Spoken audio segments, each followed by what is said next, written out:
Bismillahirrahmanirrahim. Assalamualaikum warahmatullahi wabarakatuh. Alhamdulillah. Alhamdulillahi rabbil alamin. Alladzi farada alaina zakah tathiral li amwalina wa tazkiyatan li nufusina. Asyhadu an la ilaha illallah wahdahu la syarikalah. Wa asyhadu anna Muhammadan abduhu wa rasuluh. La nabiyya wa la rasula ba'dah. Amma ba'd. Faqala Allah Ta'ala fil Qur'anil Karim. A'udzu billahi as-sami'il 'alim minasy syaithanir rajim. Khudh min amwalihim shadaqatan tutahhiruhum wa tuzakkihim biha wa shalli 'alaihim inna salataka sakanul lahum. Shadaqallahul 'azim. Hadirin pemirsa yang dirahmati Allah Subhanahu wa taala. Alhamdulillah, bersyukur kepada Allah Subhanahu wa taala atas segala limpah nikmat yang telah diberikan kepada kita. Walaupun di tengah wabah corona yang sedang melanda dunia, termasuk juga Indonesia, lebih khusus Kota Pekanbaru Provinsi Riau. Tapi kita selalu mensyukuri setiap nikmat yang Allah berikan kepada kita. Ada satu ungkapan, walaupun kita lockdown, tapi zakat, infak, dan sedekah jangan sampai down. Bersolawat dan menyampaikan salam kepada Rasulullah SAW. Allahumma salli ala Muhammad wa ala ali Muhammad. Mudah-mudahan nantinya kita mendapatkan curahan syafaat dari Nabi besar Muhammad SAW. Amin ya rabbal alamin. Hadirin pemirsa yang dirahmati Allah Subhanahu wa taala. Tema yang akan kita angkat pada kali ini adalah tentang zakat kontemporer. Di zaman Rasul sallallahu alaihi wasallam belumlah begitu banyak pekerjaan yang dilakukan oleh para sahabat ketika itu. Bahkan pertanian dan perkebunan yang juga digeluti oleh para sahabat belumlah sebanyak apa yang ada di saat ini. Maka Haji Roma Irama pernah mengatakan 1001 macam cara orang mencari rezeki di muka bumi ini.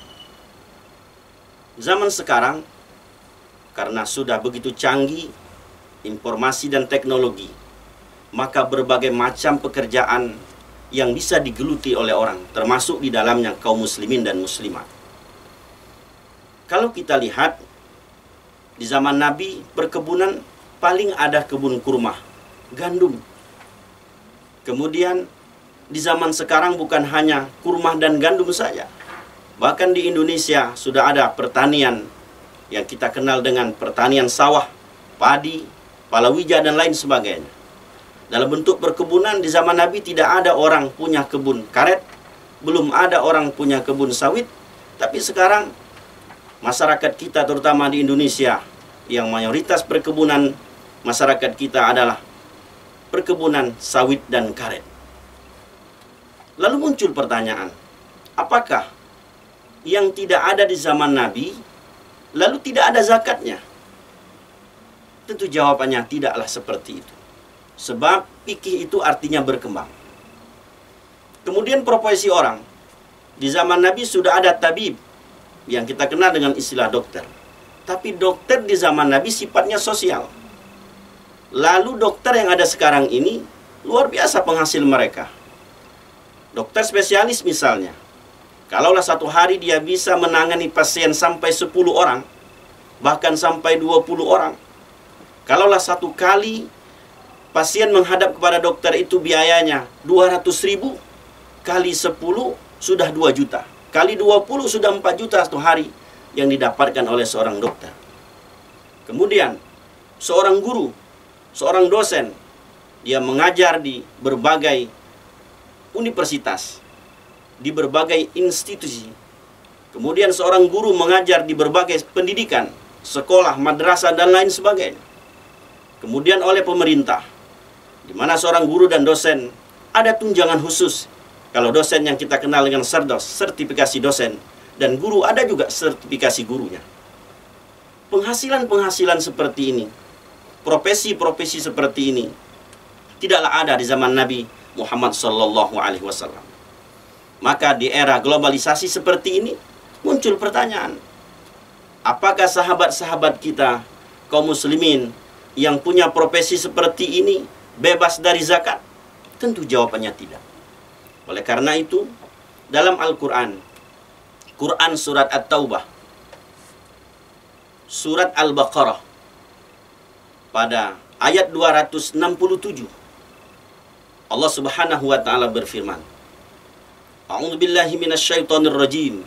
Bismillahirrahmanirrahim. Ya ayyuhalladzina amanu, wahai orang-orang yang beriman, anfiqu min thayyibati ma kasabtum. Nafkahkanlah di jalan Allah min thayyibati ma kasabtum, dari usahamu yang baik-baik, dari usahamu yang halal.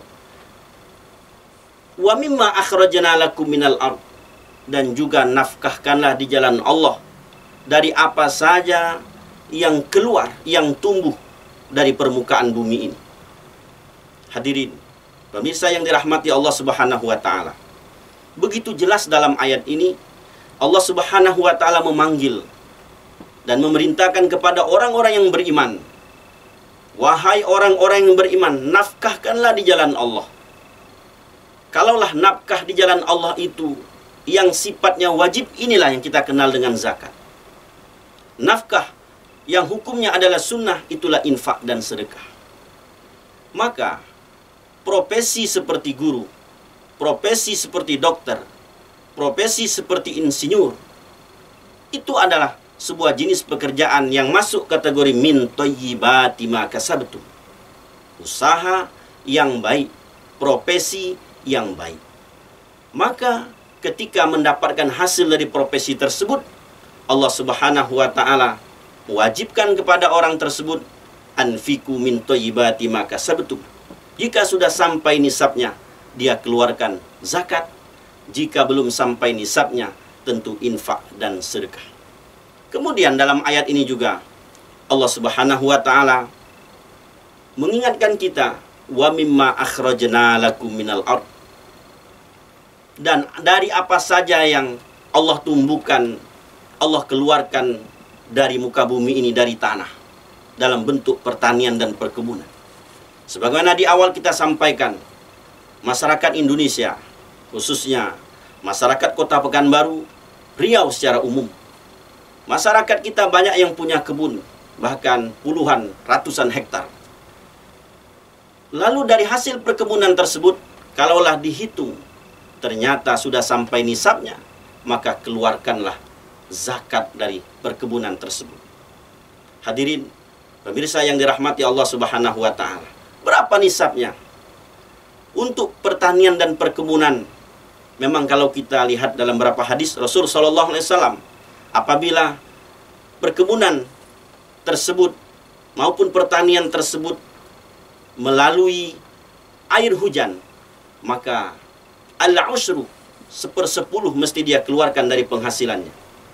Andaikan pengairan perkebunan dan sawah tersebut bukan dari tada hujan, tapi melalui irigasi, kemudian pupuk dan lain sebagainya, maka Rasul mengatakan nisfal usri, yakni bukan 1/10, tapi separuhnya. Oleh karena itu, ada para ulama yang mengatakan ketika seorang punya kebun, boleh dia mengeluarkan 5-10%. Kemudian pendapat yang kedua, dikarenakan perkebunan seperti sawit maupun karet bukanlah konsumtif sifatnya, bukanlah bisa langsung dikonsumsi oleh masyarakat, maka nisabnya tidaklah seperti sama dengan nisab zakat pertanian, tapi sama dengan nisab perdagangan. Sebab karet, kemudian sawit dan lain sebagainya, dia akan bisa dimanfaatkan oleh orang yang milikinya ketika benda tersebut, ketika buah sawit maupun karet itu dijual, maka sama dengan perdagangan. Kalau ini dikiaskan dengan zakat perdagangan, maka nisabnya adalah 85 gram emas. Kalaulah harga 1 gram emas itu 600.000, maka 600.000 dikali 85 gram emas, andaikan penghasilan dalam 1 tahunnya mencapai 85 gram emas, artinya orang tersebut sudah wajib untuk mengeluarkan zakat penghasilannya, zakat perkebunannya. Hadirin pemirsa yang dirahmati Allah Subhanahu wa taala. Oleh karena itu, kita sebagai kaum muslimin, terutama di tengah virus yang sedang melanda kita semua, bahkan Kementerian Agama sudah membuat surat edaran nomor 6 tahun 2020, di mana dalam surat edaran tersebut, terutama pada poin yang ke-13, poin ke-13 huruf A, dinyatakan bahwa menghimbau kepada semua kaum muslimin dan muslimat hendaklah membayarkan zakat malnya sesegera mungkin. Bila perlu dibayarkan di awal bulan Ramadan. Kenapa demikian? Karena zakat tentunya akan segera didistribusikan kepada orang-orang yang berhak untuk menerimanya. Hadirin pemirsa yang dirahmati Allah Subhanahu wa taala. Surat edaran ini memberikan pemahaman kepada kita. Kadang-kadang masyarakat memahami bahwa zakat itu mesti dibayarkan, dikeluarkan di bulan suci Ramadan. Padahal kalau khusus untuk zakat mal, tidak mesti bulan Ramadan saja. Karena dalam zakat mal ini, pertama harus mencapai nisabnya. Nisab itu adalah batasan minimal di mana seorang memiliki harta tersebut. Lalu yang kedua, haul. Haul itu artinya setahun kepemilikan dari harta tersebut. Setahun pengelolaan dari harta tersebut, dari usaha tersebut. Andaikan ada seorang yang buka usaha pada bulan Januari misalnya, maka jatuh haulnya adalah Desember. Andaikan ada orang buka usaha di bulan Maret, tentu haulnya jatuh pada Februari. Maka tidak mesti di bulan Ramadan.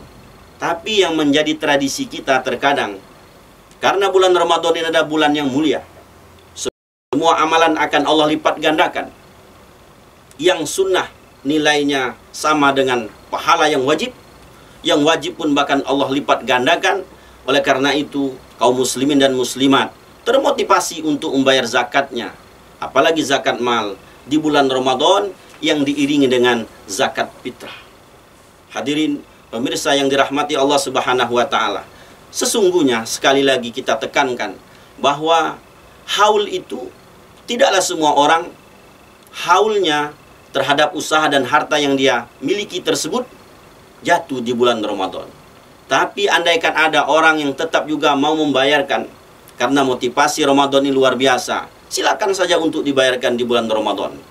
Oleh karena itu, dalam permasalahan ini kita mesti menyadari bahwa apapun yang kita miliki, sesungguhnya di dalam harta itu ada hak-hak orang fakir, hak-hak orang miskin yang mesti kita tunaikan. Inilah disebut dengan zakat, infak, dan sedekah. Hadirin pemirsa yang dirahmati Allah Subhanahu wa taala. Karena ini permasalahan kontemporer, akhirnya muncullah sebuah pertanyaan. Kemana kami harus berzakat? Kemana kami mengeluarkan zakat? Kalau kita baca dalam sejarah, terutama kalau kita lihat dalam Al-Quran sendiri, Quran surah At-Taubah surat ke-9 ayat 103, Allah Subhanahu wa taala berfirman, A'udzu billahi samii'il 'aliimi minasyaitonir rajim. Khudh min amwalihim shadaqatan tutahhiruhum wa tuzakkihim biha wa shalli 'alaihim inna salataka sakanul lahum. Al-ayat. Di awal ayat ini Allah Subhanahu wa taala menggunakan fi'lu amrin, kata kerja perintah. Khudh maknanya adalah ambillah. Siapa yang Allah perintahkan untuk mengambil zakat? Tentunya Nabi besar Muhammad sallallahu alaihi wasallam. Sehingga kalau kita simpulkan, posisi Nabi kita Muhammad sallallahu alaihi wasallam sebagai nabi dan rasul, sebagai pemimpin umat, juga sebagai amil. Maka untuk menjawab kemana zakat akan kami bayarkan, zakat akan kami tunaikan, jawabannya adalah ke amil. Apalagi dalam Quran surah At-Taubah juga pada ayat 60, begitu jelas Allah Subhanahu wa taala jelaskan. Innamas shadaqatu lil fuqara wal masakin wal 'amilina 'alaiha. Sesungguhnya zakat itu diperuntukkan bagi orang-orang fakir, orang-orang miskin, dan yang ketiga wal 'amilina 'alaiha, amil. Hanya saja perlu juga kita memahami bahwa siapa sungguhnya amil itu? Apakah amil yang dimaksud di sini adalah orang yang ditunjuk oleh pengurus masjid, yang ditunjuk oleh Pak RT, Pak RW, lalu bekerjanya hanya pada tanggal 15 Ramadan sampai tanggal 27 Ramadan? Ternyata amil yang sungguhnya tidaklah seperti itu. Mereka yang mendapatkan SK yang resmi, surat keputusan yang resmi dari pemerintah. Maka di negara kita, Indonesia khususnya luar biasa. Pemerintah sudah membuat Undang-Undang Nomor 23 Tahun 2011 tentang pengelolaan zakat. Ada 2 lembaga resmi yang diakui oleh pemerintah kita untuk mengelola zakat ini. Pertama, Basnas, Badan Amil Zakat Nasional, yang sekarang ini mulai dari pusat sampai ke daerah sudah terbentuk sesuai dengan undang-undang tersebut. Dan Basnas ini adalah lembaga pemerintah non-struktural karena dibentuk oleh pemerintah dan di-SK-kan oleh pemerintah. Kemudian yang kedua ada LAZ, Lembaga Amil Zakat. Ini yang dibentuk oleh masyarakat. 2 lembaga ini, Basnas dan LAZ, adalah lembaga resmi. Maka salurkanlah, bayarkanlah zakat kepada amil yang ada di Badan Amil Zakat Nasional maupun yang ada di lembaga zakat yang resmi yang sudah dikeluarkan SK surat izin dari Kementerian Agama. Hadirin pemirsa yang dirahmati Allah Subhanahu wa taala.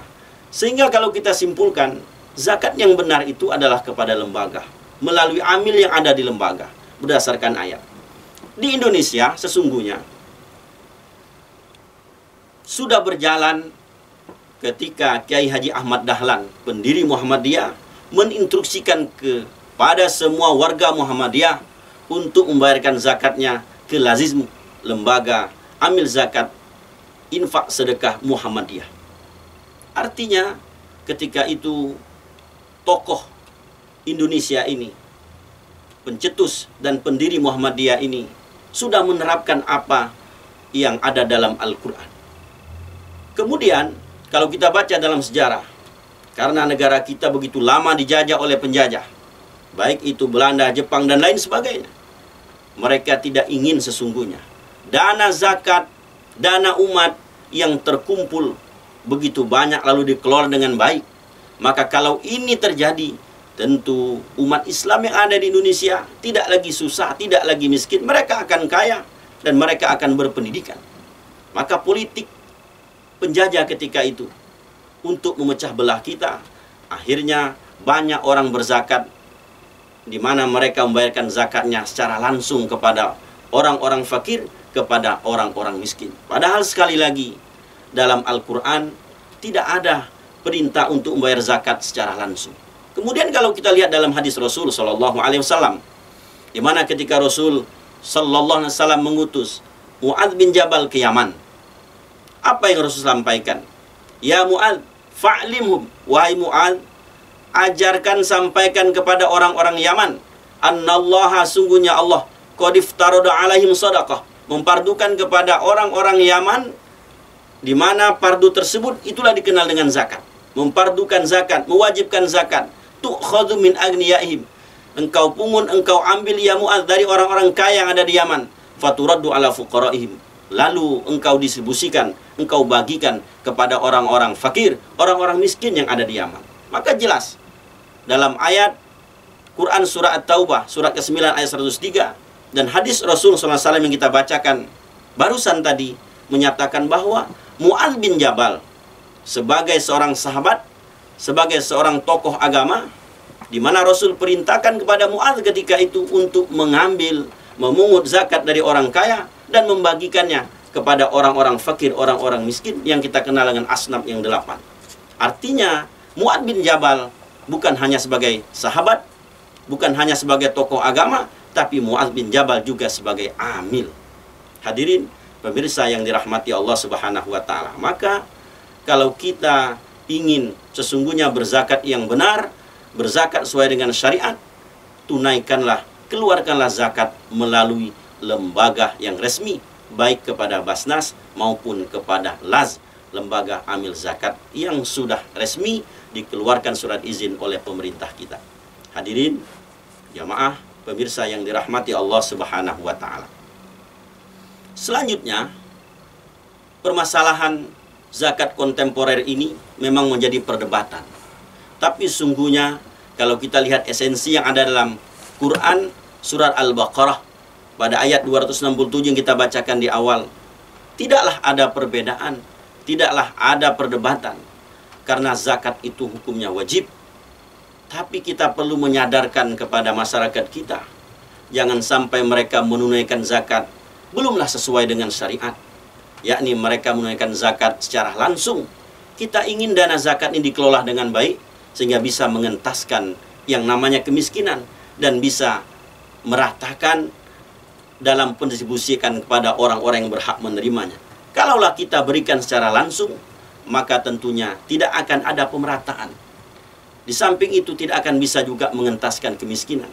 Bahkan bisa saja kalau kita menyerahkan secara pribadi-pribadi, bukannya mengentaskan kemiskinan, tapi akan melahirkan kemiskinan yang baru, bahkan akan melanjutkan kemiskinan itu secara turun-temurun. Tapi dengan dikelola dengan baik melalui lembaga yang resmi, maka kita berikan modal usaha kepada mereka, sehingga mereka bisa menjalankan usaha dengan baik, mereka akan terangkat dari garis kemiskinan. Saat ini mereka berada di bawah, tapi suatu saat mereka akan menjadi orang yang memiliki tangan di atas. Al-yadul ulya khairun min yadis suflah. Tangan di atas lebih baik daripada tangan di bawah.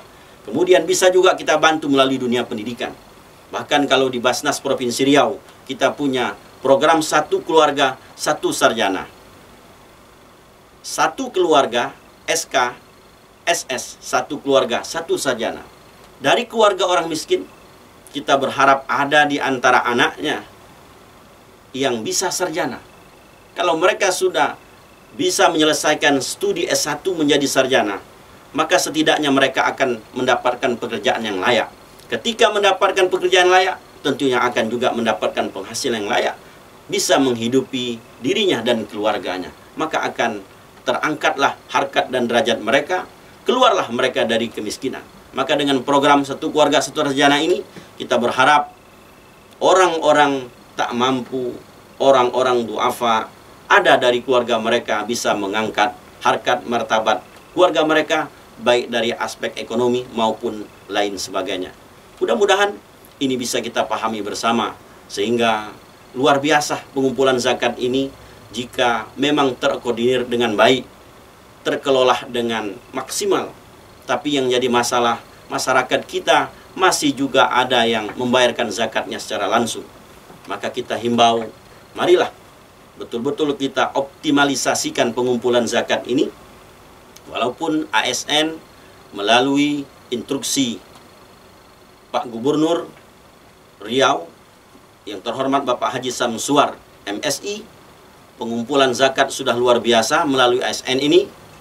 Lalu kita ingin kepada masyarakat yang bukan ASN, mari salurkan zakat infak saudara, bapak-bapak, kaum muslimin dan muslimat kepada Basnas ataupun kepada LAZ. Mudah-mudahan ini akan mendapatkan berkah dan ridho dari Allah Subhanahu wa taala. Terima kasih. Assalamualaikum warahmatullahi wabarakatuh.